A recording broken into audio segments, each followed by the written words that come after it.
IPL mega వేలంలో చాలా మంది క్రికెటర్లు కొత్త ఫ్రాంచైజీలకు వెళ్ళిపోయారు. ఎన్నో ఏళ్లుగా ఆడిన టీమ్స్ను వీడి కొత్త బిడ్ వేసిన ఫ్రాంచైజీలకు ఆడబోతున్నారు. ఈ నేపథ్యంలో పాత ఫ్రాంచైజీలకు కొందరు ఎమోషనల్ వీడియోలతో గుడ్ బై చెబుతుంటే కొన్ని టీమ్స్ ఆయా ప్లేయర్స్తో ఉన్న అనుబంధాలని గుర్తు చేసుకుంటూ వీడియోలు పోస్ట్ చేస్తున్నాయి. తాజాగా ముంబై ఇండియన్స్ తమ కీలక ప్లేయర్ ఇషాన్ కిషాన్ను వేలంలో మిస్ అవ్వడంతో స్పెషల్ వీడియోను రిలీజ్ చేసింది. ఈ వీడియోలో ముంబై కెప్టెన్ హార్దిక్ పాండ్యా ఇషాన్ కిషాన్ను ఉద్దేశించి ఎమోషనల్ స్పీచ్ ఇచ్చాడు.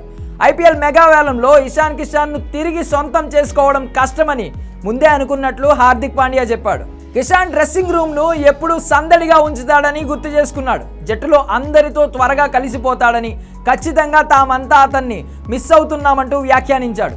ముంబై ఇండియన్స్ ఫ్యామిలీ అంతా ఇషాన్ను ఎంతగానో ప్రేమిస్తుందంటూ చెప్పుకొచ్చాడు. మెగా వేలానికి ముందు ముంబై బూమ్రా, పాండ్యా, సూర్యకుమార్ యాదవ్, రోహిత్ శర్మ, తిలక్ వర్మలను రీటైన్ చేసుకుంది.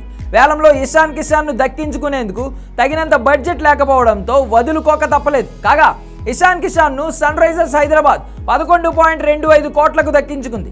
ఈ యువ వికెట్ కీపర్ బ్యాటర్ కోసం వేలంలో ఫ్రాంచైజీలు గట్టిగానే పోటీ పడ్డాయి. ముందుగా Mumbai Indians, Punjab Kings, Delhi Capitals మధ్య తీవ్ర పోటీ నడువగా చివరిలో ఎంట్రీ ఇచ్చిన సన్ రైజర్స్ అనూహ్యంగా ఇషాన్ కిషాన్ను కొనుగోలు చేసింది. కాగా ముంబై ఛాంపియన్గా నిలిచిన పలు విజయాల్లో ఇషాన్ కీలక పాత్ర పోషించాడు. ఓపెనర్గా ఎన్నోసార్లు అద్భుతమైన ఆరంభాలనిచ్చాడు.